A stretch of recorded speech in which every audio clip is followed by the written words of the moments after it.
lot of my cousins been asking me for this here, something my Aunt Gracie used to do for us all. And she's no longer here, and I do it. And I got my own tweak to it too. But it is good, good, good. I've actually been told, man, that tastes just like Aunt Gracie's. But it's better, but don't tell her. So, but I'm gonna give you the ingredients, and I'll show you the difference between mine and hers. The ingredients, and I don't worry about buying name brand when I cook stuff. I get the cheapest I can find, store brand name. It all works out the same. It all tastes the same pretty much. But I got some, you'll need 4 eggs. I'm doing a 2-layer today instead of a 3. So some pans, vanilla extract, sugar, carnation milk. You can use regular milk out there, jug, but it's not the same. And if you're gonna do something that you've been asking about, why not do it right? Like I said, it's the difference between being close and being all the way. This here is something Aunt Gracie would never use unless she had to. You always use self-rising flour, but Shawnee was her name brand. Piggly Wiggly sold it. Yep, Shawnee was her name brand that she loved. Some yellow food coloring. You really don't have to have that because the egg turns a little bit yellow, but that's just to make it pretty bright yellow. This is one of the things that Gracie didn't do that I do. Cream cheese. That's what I make my icing with. And she used the crushed pineapple and heavy syrup. And that's what she would use for her in between the layers. It wasn't anything put in the actual batter for the cake itself. But this is another thing I do different. I actually add chunk pineapple. I won't use the big pieces. I'll cut the big pieces in like maybe quarters.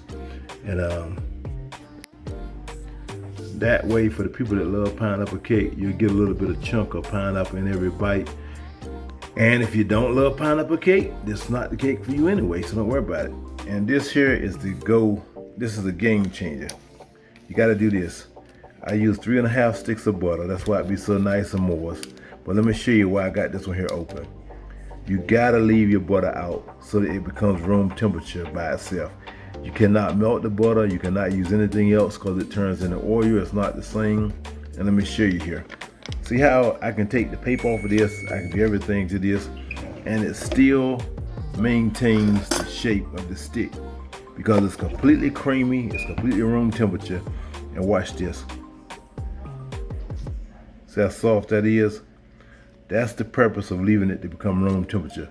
So when you mix it in the cake, it holds its form and it stays nice and flavorful and buttery.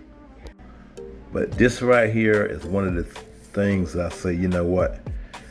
Why be good when you can be the best? This is simple things like this here makes a world of difference. Simple things like having your butter become room temperature by itself so that it's cream and butter. And instead of using regular milk, whether it's whole milk, skim milk, or whatever, using carnation evaporated milk. And don't get this twisted. Don't mix it up with the milk that's beside it in the grocery store if you try this. It's a difference between evaporated milk and I forgot what that condensed milk is. That's I don't know what that stuff is, but it's nothing like this here. And you can use a whole can of that, but I'll show you, and I put the ingredients down. You know, I use like 3 cups of flour, 2 cups of sugar. And like I said, I list everything in the ingredients. I'm getting ready to go ahead and get started, so I get back with you on each thing, let you know what I did. And this is not gonna be a step-by-step, but I give you a basic rundown of what you need to do, because there's really no need to see each step, but you'll see like a piece of each step of what I'm doing so you can get the idea. Like cutting the pineapple up, putting in a little bit of sugar and caramelizing the inner part. You don't need to see me cut the pineapple up. People, I hope you got sense enough to know how to do that without me schooling you on something simple. But all the simple things like that, I'll tell you what I did and you'll see what the outcome is. But like I said, instead of just putting it in there like my aunt would just put in there, mix in a little bit of confectionery sugar, and the difference is it's still green and raw pineapple. I like to put it in a little bit of sugar and caramelize it. That's another one of the simple things that makes a big difference between mine and hers. And this is another thing. You don't have to do this, but sift your flour. It makes a night and day difference. That's something all the old timers do that makes a big difference. if you ask, people say, well, it makes it a lot fluffier. You don't have this can. I got the old school can because, like I said, I've always been cooking. It's not new to me. You can have the shake can, or you can have the can where you can just do a little net. And what that's supposed to do is put more air in the flour and make your cake or biscuits or whatever you're making more fluffy. And so I do it because they've always done it, but if I'm in a rush just to make a cake, I don't do it. And I could tell the difference because I know what I'm looking for, but if you never knew the difference, you wouldn't know the difference. I said I wasn't going to show this, but I will just so you have a general idea. Those pineapple chunks, you know how small they are, but compared to my finger, see how I cut each piece? I literally, because like I said, I got a passion with this stuff, man. I love it. I literally take each piece out. I take about, as you can see, maybe a quarter of the can because you don't want to make your layers too heavy.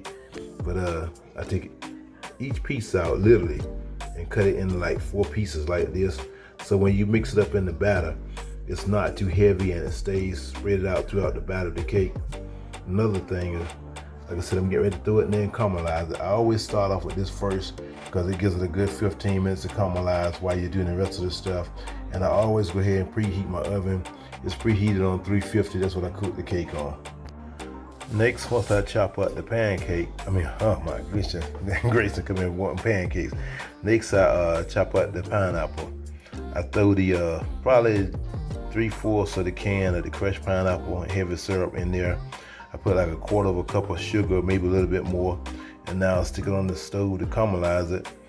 And like I said, start this first because you also want it to cool down before you put it in the batter, but it's no big deal.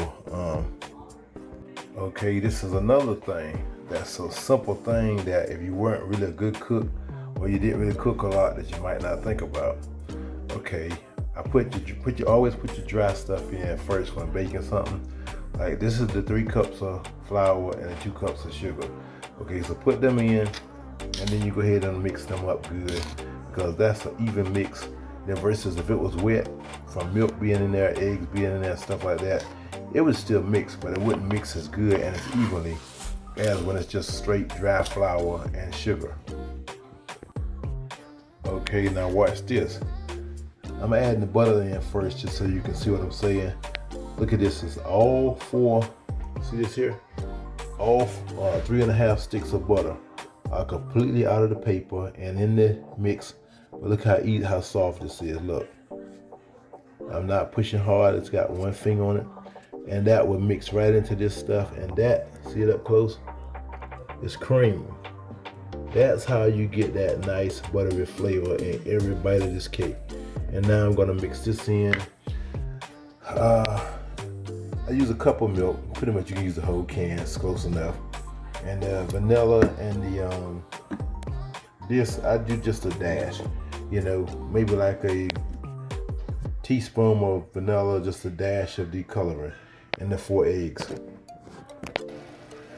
Meanwhile, while I'm mixing the cake and mixing everything up, see how my pineapple and chunks have caramelized over here? So it's ready. So now I'll pull it off the heat so it can cool down before I put it in the cake.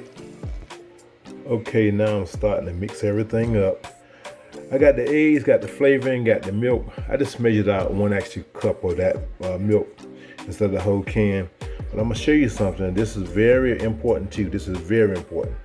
See how rough this looks now? It's not even mixed up good. Even in mixing the cake, it's something you have to pay attention to. It comes down to you don't mix it no more than maybe 15 to 20 stirs. And I'm going to show you what it looks like. Because if you go beyond that, it tastes just like a box cake. It's beat up, it's gone too far. And I'll show you exactly where you want to stop at when mixing it. So let me go ahead and do this first. Okay, this what I'm trying to explain to you. It's hard to see. But see where the spoon is at, right? And see how that looks nice and smooth like silk. And see how that right there is still rough looking. It's maybe, like I said, maybe like 10 to 15 stirs. You go from that to this nice smoothie silky look. That's where you want to stop. Because anything you go beyond that, it turns the cake into the tasting just like a box cake that you bought out the store. It's overbeat.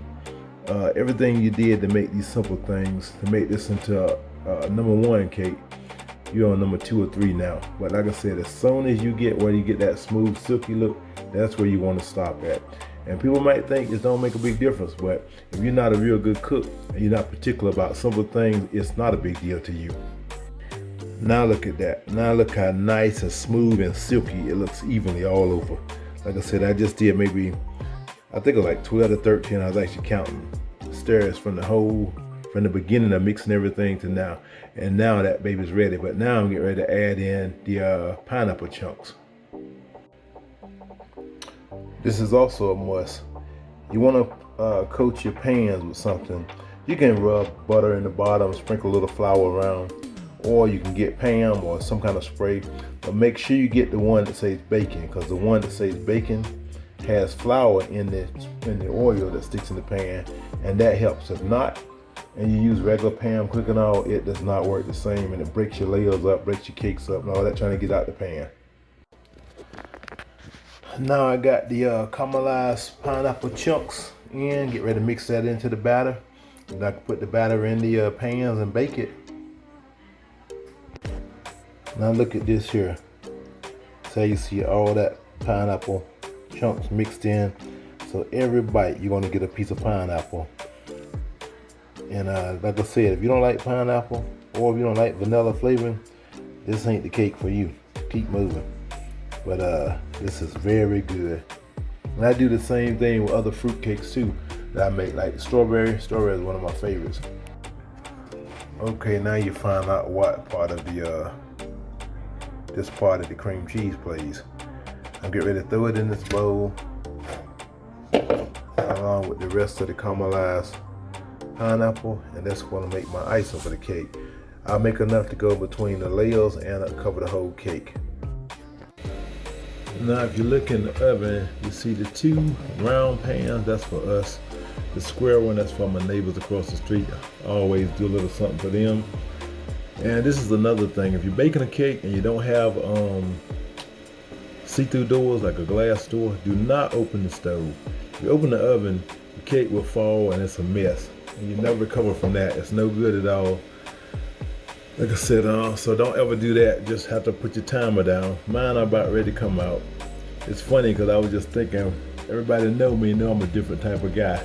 I'm probably the only guy that you know that's a professional heavyweight boxer that baked cakes on the way to the gym, took 4 cakes to the gym one day. Everybody was complaining about, man, I can't believe you brought those cakes in here. But everybody came up front, ate cake, and then everybody went and worked out. This is the one I made for my neighbors, the 1 layer I'm sending across the street. I just wanted to show you a picture before I put in the icing on it. See all those specks like moles all over it? Guess what? That's chunks of pineapple that's in that layer.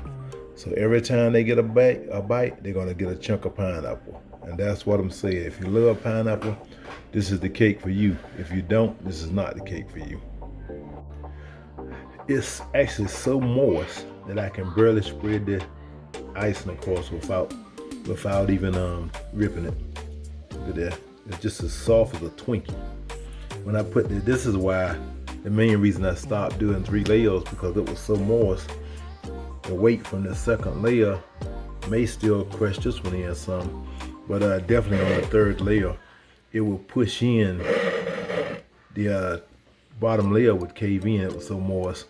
And like I said, I'm just giving you a show right here of what goes on. You saw what it looks like in each layer, the pineapple. And this is what I put in between each layer. And I put the second layer on top, and then I'll cover the entire cake with the icing. Oh, what a beautiful, beautiful, beautiful, beautiful, beautiful piece of work. And it is tasty. See, look at that. See the little bits and pieces of pineapple in there? And you got it in every layer. Come on, Tracy, it's time. I'm tired of you walking back in the kitchen looking, pouting, but she was ready to jump in. Said she didn't even eat her dinner tonight because she was ready for cake. And one thing too, I have to tell you, when you cook a cake and you pull it out, you have to give it time to cool down before you can put icing on. If you're not, you'll use a lot of icing. So you have to wait for it to cool down some, then add your icing. But this is the final product, and I'm telling you, I tried to make it as simple as I can when I do these videos to help people that want to do stuff. So all you got to do is try it.